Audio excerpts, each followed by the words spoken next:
Hello and welcome back. In this part, we're going to study variables in Go programming language. First of all, let me just import the main package, import the format package as well. Let's create our main function.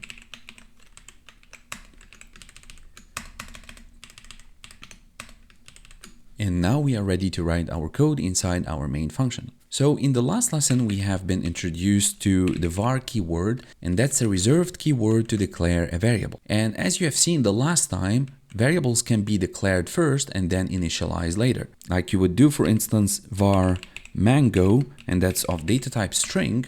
Then you would assign here mango to be equal to this is a mango. Similarly, you can do the same thing with integers. So you can do var weight of data type integer, then you would assign weight equal to 34. So variables declared with the var are statically typed, which means their type cannot change, but their values can. So once you have created weight, you cannot create another variable with the same name weight. However, you can change the value of that weight. So let's say that we have a weight here that's equal to 34 and the mango is equal to, this is mango. Let me go ahead and compile that real quick. And of course, the format package, the mango variable and weight variable are declared but not used. So maybe we can print that. So we'll do here format print ln. And I'm going to print first the mango. And also I want to print the weight. Now let me just check if we have our main.go. Okay, so it actually hasn't compiled. I think now it has compiled. Yeah, okay. So we have, you just minimize a little bit. So now we have two files, the main.go and the executable. So let me run the executable. Okay, this is a mango and 34. Now take a look if I will change the 34 to 54, for instance, and here I will say this is a big mango. Now let's go ahead and compile again. All right. And you can see that the changes have been applied. This is a big mango and 54. So this is actually the first way to declare and assign. So declare and assign on two different lines. However, you can do this differently in Go. Actually, there are two different ways to do declaration and assignment. Way number one, way number two, and that's to declare and assign on the same line. So the way to do that simply is, again, you're going to use the var keyword. Let's do height this time. And the height is of data type integer, and I'm going to assign here 23. All right, so here we have declared and initialized or assigned in the same statement. All right, and let's run that. Let's see what we'll have. So we'll compile and we'll run, and no problems at all. The code has compiled perfectly and has printed all of the values assigned to those variables, the mango, the weight, and the height. However, I want to show you something very interesting. Let me first go to the Go extension because I haven't installed it, or I've installed it and uninstalled it because it kept forcing things that I wanted to avoid while recording this tutorial. I'm going to install that and I'm going to show you, if we're going to keep this way, what the linter is going to tell us. Take a look at that. You see those squiggly lines? If you will hover over, it tells you here, should merge variable declaration with assignment on next line. So you can do var mango string on one line and assign that value to the mango on a second line. However, the linter is suggesting that you can actually do like this. Now this line has disappeared, and exactly the same thing you would do with the weight. Again, this line has disappeared. All right, so this is the usefulness of the Go extension. Of course, it's very important to have it. If I'm coding in Go, of course, I will leave it. And by the way, it has 12,700,000 downloads, or 800,000 almost downloads, and it was created by the Google team. Right, now we have a third way to declare and assign to a certain variable. Now the shorthand is a very interesting one and unique to Go. So the shorthand notation is written this way, colon and equal sign. So this is the way to write your shorthand in Go. Let me show you. So let's say that I want to declare a variable called age, and the age here is going, that's going to be an integer, right? And I'm going to give the value 23. Now in Go, there is type inference. So by the way, if you will delete the data type, that's going to compile fine. To prove you, I'm going to do like this, print age. We should see 23. Okay, so you see here 23. So that means that we have in Go type inference.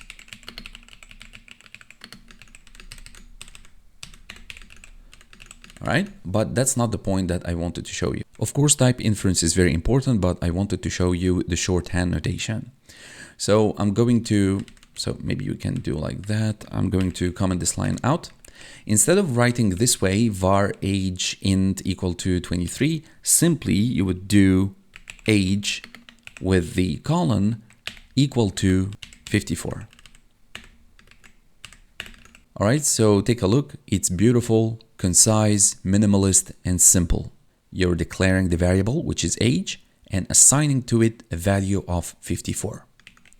Let's do my age is and concatenate it with the age. All right, let's compile again. Let's run. And you see here my age is 54. That's very odd. I've chosen the same number, 54 and 54, for the weight and the age. All right, guys, so these are the three ways that we have to declare and assign values to our variables. One, by declaring and assigning on two different lines. The second way is to declare and assign on the same line. And the third way, which is my favorite, is to use the shorthand notation by simply, omitting the keyword var, writing our variable's name and assign to it the value that we want. And you can do the same thing for string. So you can say city is equal to, let's say, Washington, right? And that's going to, of course, print it, city and city.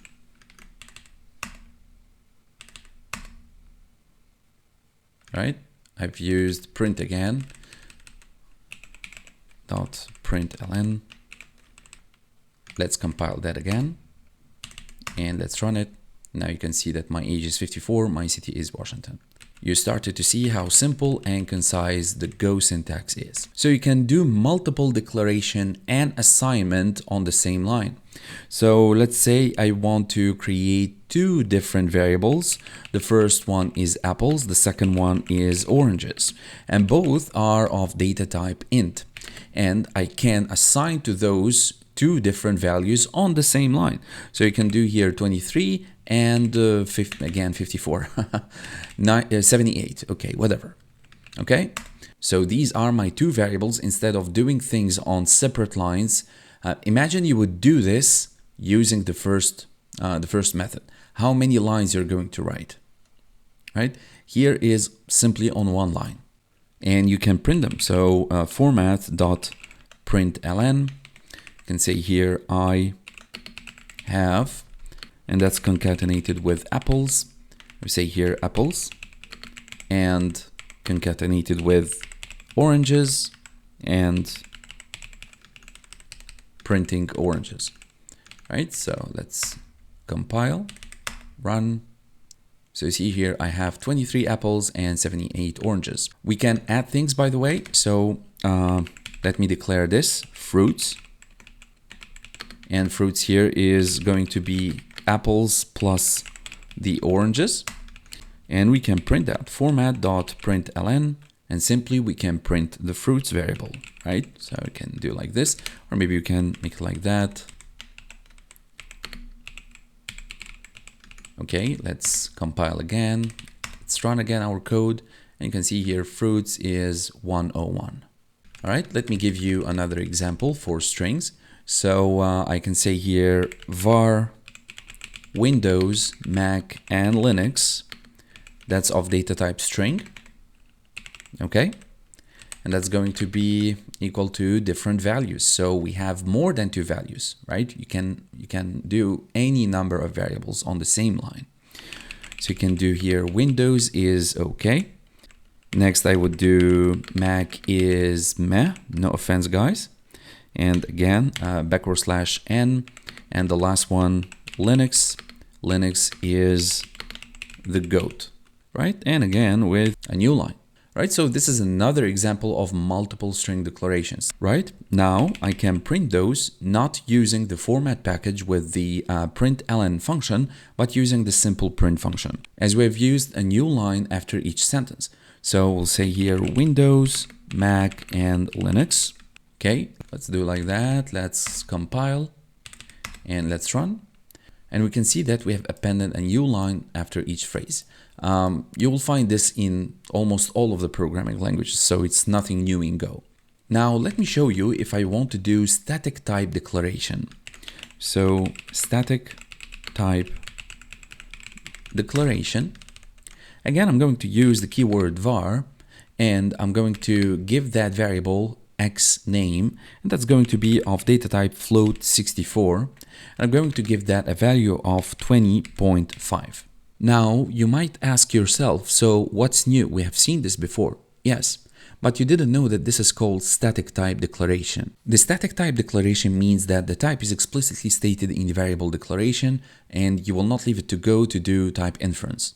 And for you to understand, this is actually very helpful to the compiler. Why? Because the compiler understands exactly when you do that, what type the variable is without needing to interpret the type from the assigned value. So you will not leave the burden to the compiler itself to figure out what data type your value is. And of course you can print that, right? So this we have seen a million times, but we can actually print the type of that variable.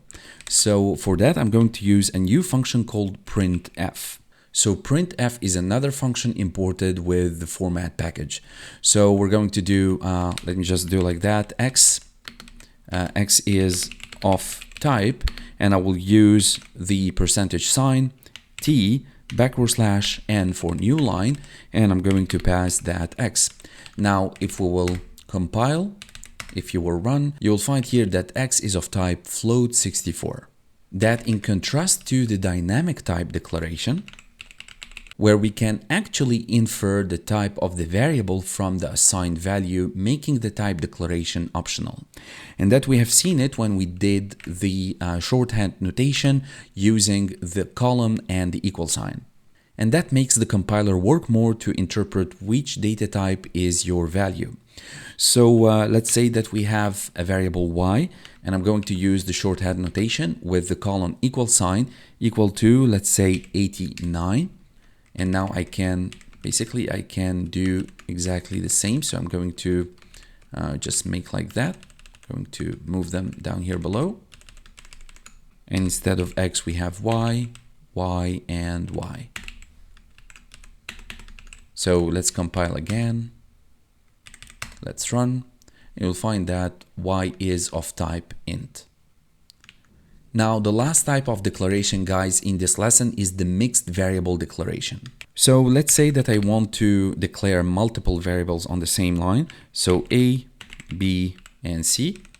Let's just add some spaces, and that's going to be equal to, you know, whatever, 5, 8, and foobar. Now, if I want to use the format.println, and I want to print A, and I will print B, and I will print C, and let me just change that for let's do 758.52, and let's print the type of that. So again, I'm going to use that here,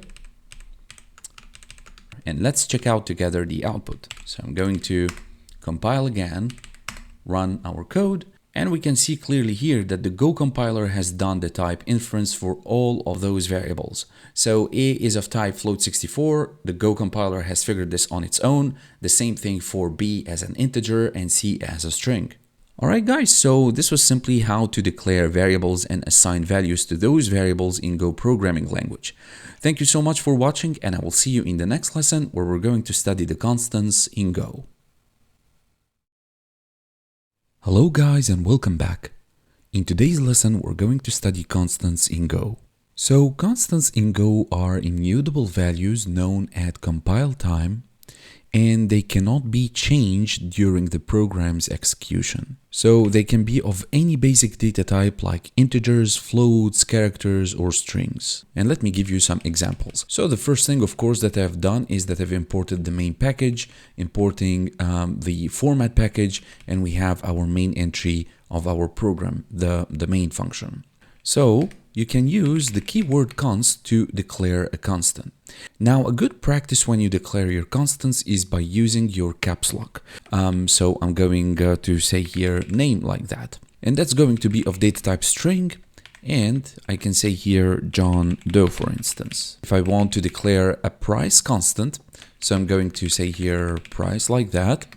And that's going to be of data type integer. And that's 100, for example. You can do the same thing with floating points, and let's print all of that. And let me print all of that. So print ln, name, price, and pi, but maybe we can change this a little bit. And we can say here, for instance, name is, price is, and finally the pi is, pi value is, and concatenated with the pi. Now let's go ahead and compile our file. So this is cnst or const.go. I'm going to do go build as always. So go build an executable, which is an output file. Right? Now we have our main.exe, our executable. So let's run that, and we'll have here name is John Doe, price is 100, and pi value is 3.14. Also, we have integer literals. So the integer literals in Go can be decimal, octal, or hexadecimal. So the prefixes specify the base. So for example, you have 0x, that's for the hex, and also you have 0 for the octal. Just comment this line out and let me show you. You can actually declare different constants in one time. So you can write the keyword const, you open parentheses, and you type whatever you want to type. But again, I prefer to write the constants in caps lock, 255. You have also the octal, for example, and you have the hexadecimal. All right, so decimals with no prefix. The octal with the leading 0, so should always start with 0, and the hexadecimal with the not the 0 but the 0x. And if you will print that hexadecimal, all right, let's take a look. Let's try to recompile the file. Let's run the executable. You'll find here that you have the decimal equal to 255, which was really clear. For the octal, also the value for the 0377 is 255, and for the 0xff is also 255. The next constant category is the floating point literals. Now, a floating point literal, as you can see on the screen, can have an integer part. Also, it can have a decimal point, a fractional part, and an exponent part. So let me give you an example, and we have already this pi right here, so maybe I can take that, I can just put it here, and also the printing, right? Also I can define the Avogadro, and the Avogadro is 6.022E23, and also I can just make like that. Can do here Avogadro. Right, let's just try to recompile the file and run that one more time, and you can see here that it has compiled and printed with no problems. Also, for the constants, you have the escape sequences. So this is a very important part of the Go programming language, the escape sequences. in the string literals. Right, so these are special characters in strings that can be represented using escape sequences.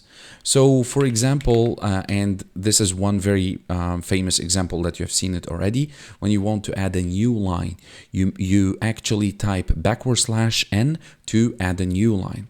So we can say here greeting, and we can say here hello Earth. Right, and at the end of the word Earth, we can add this \n to add a new line. Also, there is an escape for the quoting. So you can say here quote.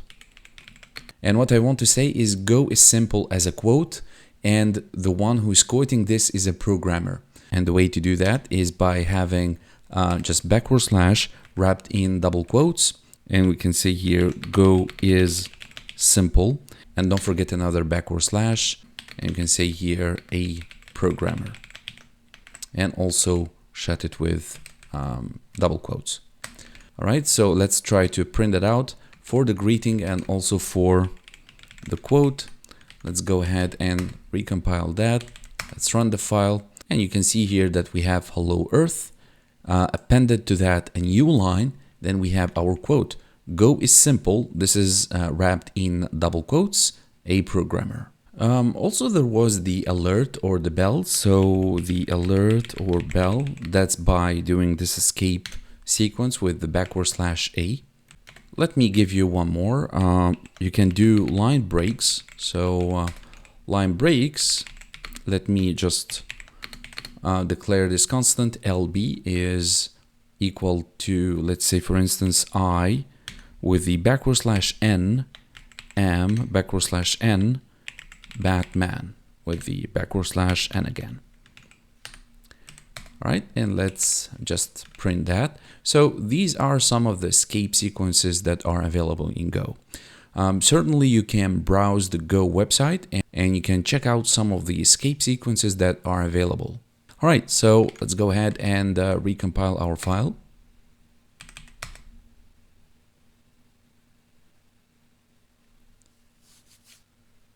All right, awesome. So I see that it hasn't printed the bell. That's something in my terminal, but it might work in your case.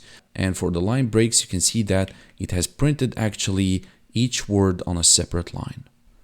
We also have multi-line and concatenated string literals. So strings can be extended over multiple lines and concatenated using the plus operator, or just simply by placing them next to each other. So let me give you an example. Let's use again the const keyword, and I'm going to call this constant multi-line, and I would say here, and I will concatenate that, multiple clouds. So I'm going to declare another constant. Now we can print the multi-line and we can print the concatenated. Let's recompile the file, and you can see that it has actually concatenated using the plus operator. And you can do like that, by the way. Just add a space. Right, so that looks better.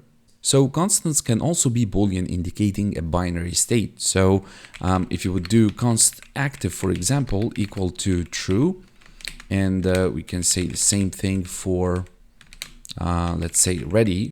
And if we will print that, so we have the active and also we have the ready. So you can actually declare Boolean constants in Go, not only variables. So let's go ahead and recompile. Let's run the executable, and you can see here that active is true, ready is false. So let's say that I want to declare a constant called length, and that length is equal to 50. Also, I need to have a width, and that width is equal to 5. And also I want to have the area, and the area is the multiplication of the length by the width. And let's just print that. So let's take a look. And you see here that the area is 250. So the calculations were successful, which means that you can indeed declare constants used for simple calculations or even complex calculations for that matter. And with this comes the end of the 5th lesson in Go constants. In the next lesson, we're going to study operators. Thank you so much for watching, and I will see you shortly. Hello guys, and welcome back. In this lesson, we're going to study operators in Go language. First of all, what is an operator? Not only in Go, but in any other programming language. An operator is a symbol that tells the compiler to perform specific mathematical, not only mathematical, but also logical manipulations. And it provides a lot of types of operators. Those types are arithmetic operators, relational, logical, bitwise, assignment, and miscellaneous operators. So we're going to check out some of those operators in today's lesson. So I have here my main function. Let me just delete that line, I don't need that. And we're going to assume that we have two different variables, a and b. So a, for instance, is going to hold number 10, and b is going to hold number 20. All right, two different variables. Now, if we want to add a plus b, that's going to be format.println a plus b in double quotes, and we're going to pass the a plus b, the actual a plus b that we have hard-coded them. So that's as far as addition. Also, we have subtraction. So we can do the same thing, but instead of a plus b, it's going to be a minus b. So the result of the addition should be 30, and the result of the subtraction should be minus 10. Also, we can have the multiplication. So we can multiply a multiplied by b, or a by b. That's going to be 200. And finally, we can have division. So a divided by b, and that's going to be 5. We have also what we call the modulus. So the modulus simply is the remaining of the division. So let's say, for instance, that a modulus b, that's going to result in 10. And I might give you a better example than that. So let's have, for instance, c and d. And let me just define them up. So C here is going to hold, let's say, for instance, 11. And let's do like that. Let's do 3, for instance, right? So the remainder here is going to be what? What do you think? With a remainder of 2, since 11 minus 9 is equal to 2.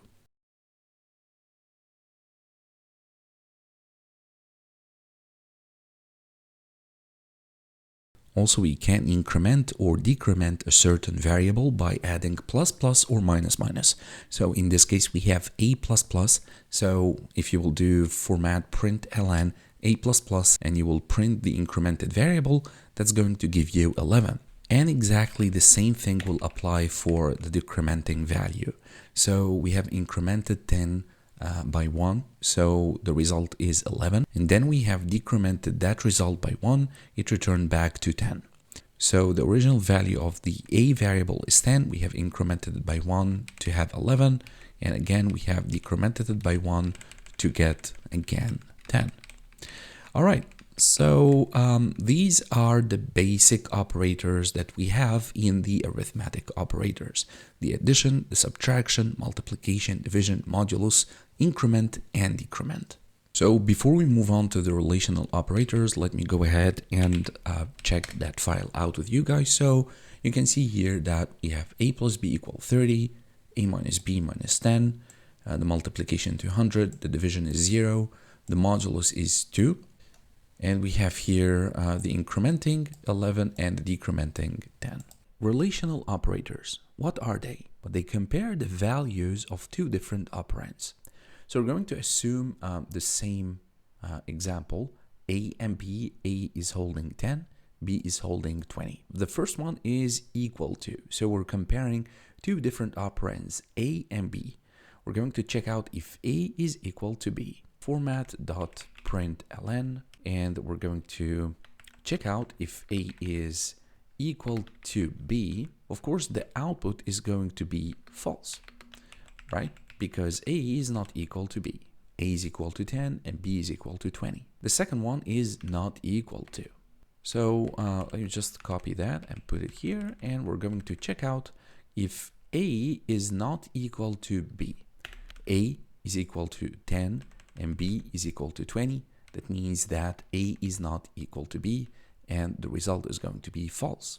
A is not equal to B, that in fact is true, because A is not equal to B. The next one is greater than. So in greater than, you would check out, if A is greater than B.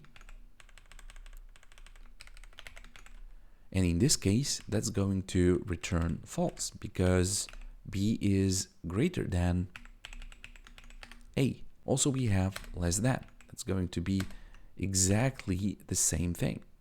So just do like this. That's exactly the same thing, but the reverse. So that's equal to true. And of course, we have greater than or equal to. So here we are saying if A is greater than or equal to B. If that's the case, that's going to return false as a result, right? Because A is not equal to B, nor it's greater than B. And similarly, less than or equal to. This case is going to be true, right? So equals, that's equal to true here. There you go, guys. These are the relational operators in Go. And let's move on to the next type of operators, which is the logical operators. Actually, they perform Boolean logic operations. So again, we're going to assume our two variables here, A and B, but instead of 10 and 20, I'm going to just copy that. And instead of 10, I'm going to say true. I'm going to say false. And the first logical operator is AND. So let's do format.println, and I'm going to say here A and B. It's going to be falsy. The next one is OR. So in this case, you're going to choose either A or B. A very simple example is the weather condition. So let's say, for instance, that if the weather condition is rainy and muddy. So if it is rainy and muddy, that's going to be false. Rainy or muddy, that's going to be true. And that depends on what you want actually to do. If it's rainy and muddy, don't go to work. If it is rainy or muddy, you can go to work. For example, I'm just trying to simplify it for you guys. This logical operator OR, its sign is double pipes. And the sign for AND is double ampersand. Right? I'm quite sure you have seen this in JavaScript or in Python. So the next one is the logical operator NOT. So if the weather condition is not rainy, let's say that A is true or rainy, you're saying here that not true, which means false. And that's basically it. Let's also do it on B, by the way, just to show you that if not B, which means not false, that means it's true. A and B, that's false. A or B, that's true. If not A, that means not true, means false. If not false, which means true. Also, another kind of operators in Go is the assignment operators. And the assignment operators in Go, they are used to assign values to variables. That's all what it is. So again, we have A and B equal to 10 and 20. Then here you want to assign B to A. That simply means A is equal to A plus B.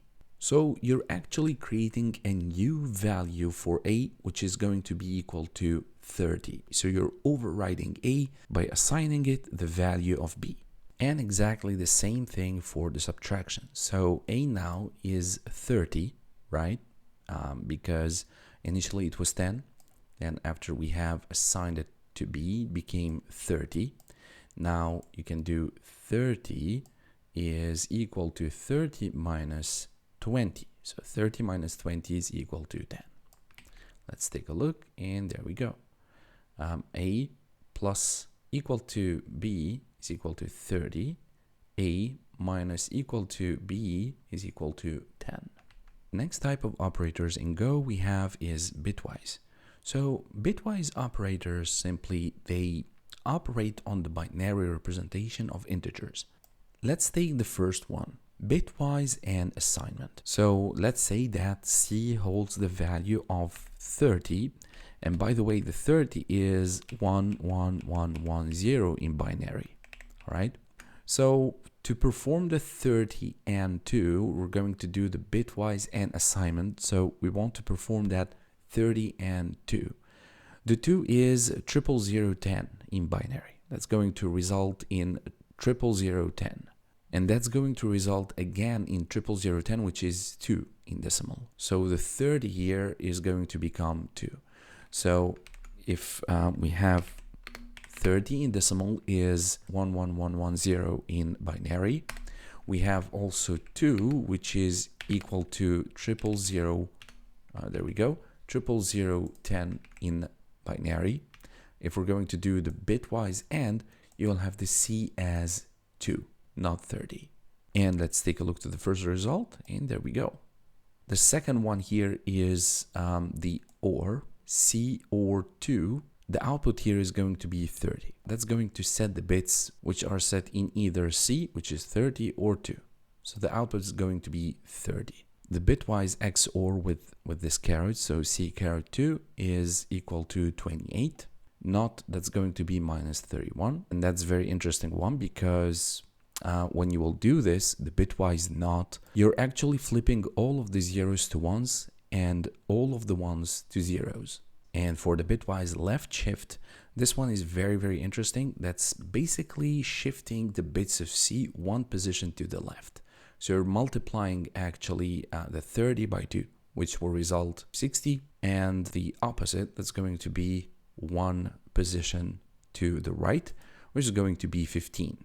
And that means 30 here is divided by 2 and not multiplied by 2. Right? So again, that's not very important now, but it's good at least to know what's possible, that you can manipulate the number of bits. So this is as far as the bitwise operators. The last type of operators in Go is the miscellaneous operators. Those are other important operators in Go that include the address of operator and the pointer dereference operator asterisk. Let's take a look to the address of operator first. Let's have PTR, which stands for pointer. Pointer is a reference to the A variable. And let's check out if we'll print that. We'll have here address of A is that address. This is the memory address location of the A on your computer. Also, you have a pointer dereference operator. So you're referencing and dereferencing for memory optimization. So what you're going to do here is to have the asterisk in front of the PTR to dereference the operator. And once you will do that, you will get the result of 10. So that's it for this lesson, guys. Thank you so much for watching, and I will see you in the next 2 lessons where we're going to study the control flow in Go, which is the if-else statement and the loops. Thank you, and I will see you shortly.